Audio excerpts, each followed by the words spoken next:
What's going on, everybody? It's your boy Sammy D here. Welcome to the Outside the Cockpit Formula One pre-race show for the Miami Grand Prix, set for today at 3:30 p.m. Eastern.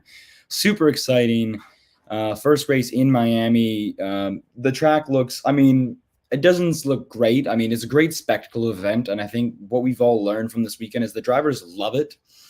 They really love it because it's a great weekend so far, from in terms of the atmosphere there is just great, the DJ. But in terms of the actual racing, we don't really know how good the racing is going to be until we see it today.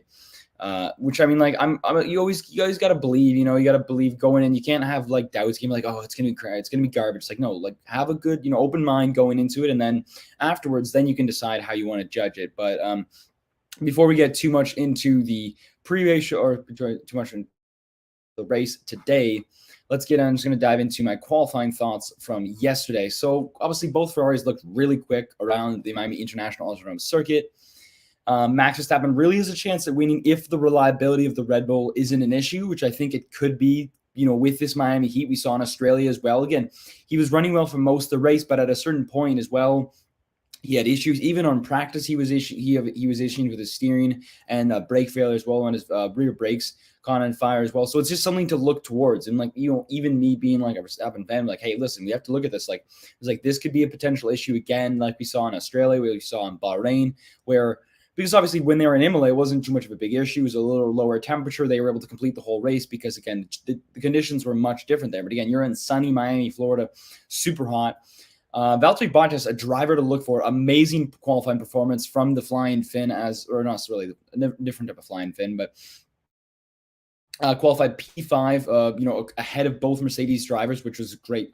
Great to see, but you sometimes love it because obviously he's getting his revenge after kind of being shunted out last year in place for George Russell, who's like the future of the team. But regardless, Valtteri Bottas still has it clearly as a driver. The Alfa Romeo is very quick with the Ferrari-powered engine we've seen so far this season. So it's something to definitely look at today's races to see where he will finish, if he'll finish on the podium within the top five, or if it's going to be outside the top five, if he's going to, again, because he struggled a lot with his starts.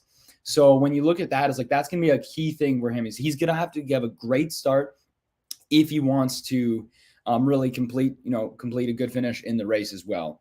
So that's pretty much my qualifying thoughts. Moving on, kind of just touched on, but Red Bull reliability is going to be put to the test today. And we all know that for sure with this super hot Miami heat. And I think just touching on it on a further detail, I think the biggest issue that we saw really with Australia and then back to Bahrain as well is it's just the car can compete at a high level in qualifying very fast, but again, it's just the long distance of these. Obviously 57 laps around the Miami International Autodrome circuit will definitely do some damage to the car. It's going to take a lot of effort for the car to complete the whole track. And I'm not just saying for them, but also potentially other, Honda powered, could we see an AlphaTauri retire? Maybe Pierre Gasly or Yuki Tsunoda as well potentially retire from the race. Who knows? We'll have to wait and see. But I definitely think that the Red Bull reliability is going to be put to the test today. And I think going into that further, I think the biggest point to take away from all this is, can they finish the race? Will they be able to compete at the top? Will they be able to maintain the pace throughout the whole race? Will they have to be cautious to be able to get the car home? Will they lose positions because of that? That's all questions that really Red Bull's thinking of themselves today and figuring out this weekend, at least going into this weekend, is that, okay, how can we be able to finish this race in a decent position where we can score points? Because they could finish the race, but if they finish P10, P9, they're not scoring a lot of points because of reliability issues. They're slowing down a bit. They're being easier on the car, but you want to be able to push the car to the absolute maximum around the circuit. Obviously, you have to take care of your tires, but in terms your tires, obviously, because you don't want to just blow your tires really quickly. But regardless of your engine, you want to be going full throttle the whole time around the circuit as much as you can, full out, to keep pace with the Ferraris, because the Ferraris, look strong all weekend. They were looking great. So that's something definitely to look forward for this weekend and for today's race, as well as Red Bull reliability is going to be put to the test. And obviously, speaking of the Ferraris, Ferrari finished with a 1-2 in qualifying. So the question is, can Ferrari complete the 1-2 finish today? Which I think they have a strong chance at. And here's why. The Ferraris look really quick. The Red Bulls, are really the second best competitor behind that, realistically. But again, with this reliability potentially being an issue for Red Bull this weekend, as well, mixed in with just being first and second. Again, we don't really know the overtaking opportunities around the circuit. There's two DRS zones.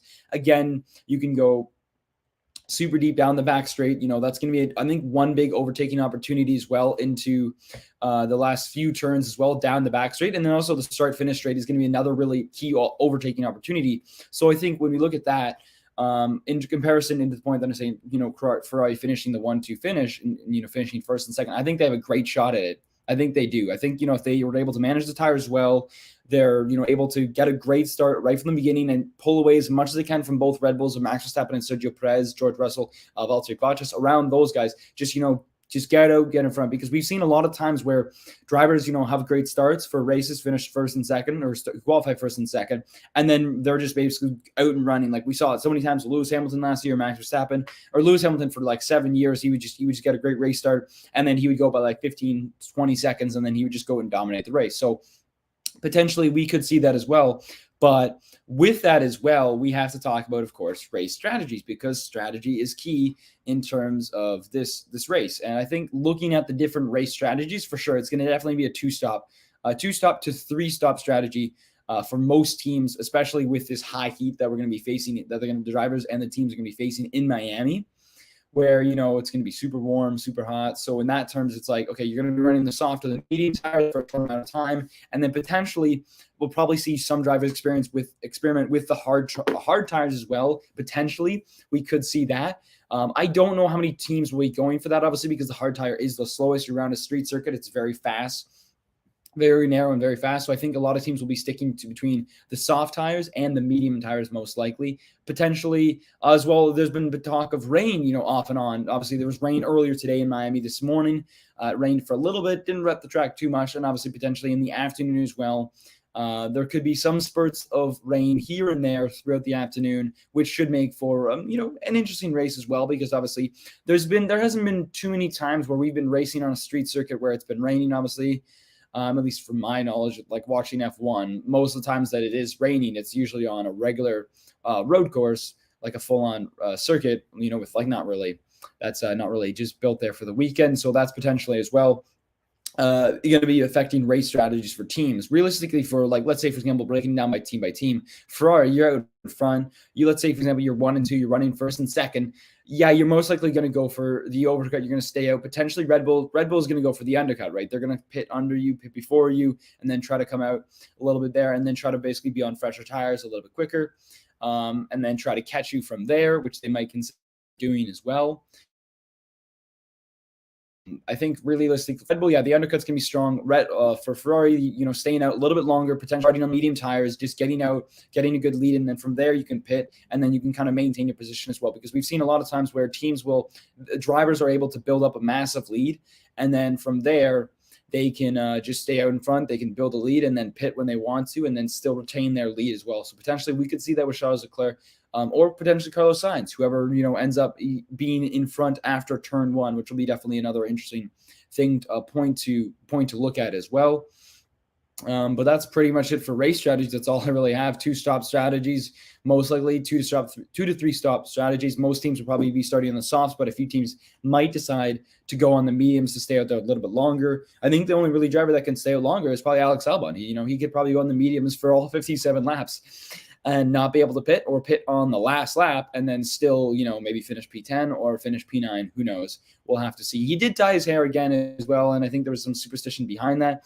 So I have a feeling that potentially, a good race for Williams is incoming as well. Now over to my race predictions. Pretty much the last topic before we wrap up this quick little pre-race show.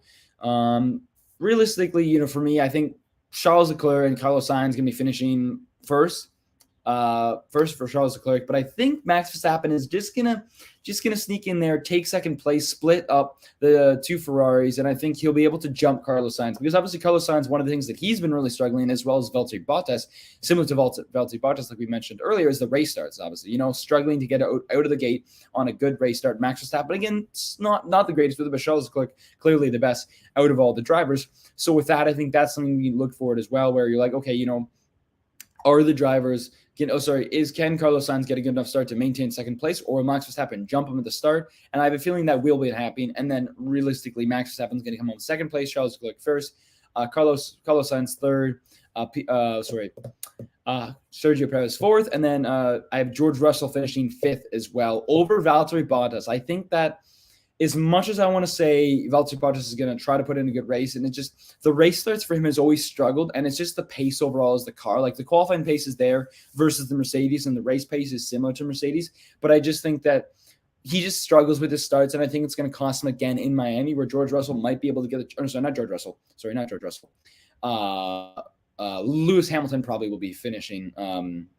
Lewis Hamilton will probably be finishing top 5 as well. Not George Russell, sorry. I don't know why I thought of George Russell, but then I forgot where George Russell qualified. So a stupid mistake by me. But yeah, so there's pretty much my race predictions, race strategies, talking about Red Bull reliability, and if Ferrari can complete the 1-2 finish. That's pretty much all we got to talk about as well for today. Super excited to see what Miami can bring us. And thank you guys for tuning in. Thank you guys for watching. And make sure to subscribe to our YouTube channel, The Intermission Sports, and to check out theintermissionsports.com for more content. Obviously, we'll be posting some more content later this week. And then obviously for the next race, which is in Spain, which is in 2 weeks' time. So a little bit of a break as well for the next race. End of May is when they'll be in Spain, race around the circuit to Barcelona. Thank you guys for watching. Enjoy your Sunday afternoon, and happy Mother's Day.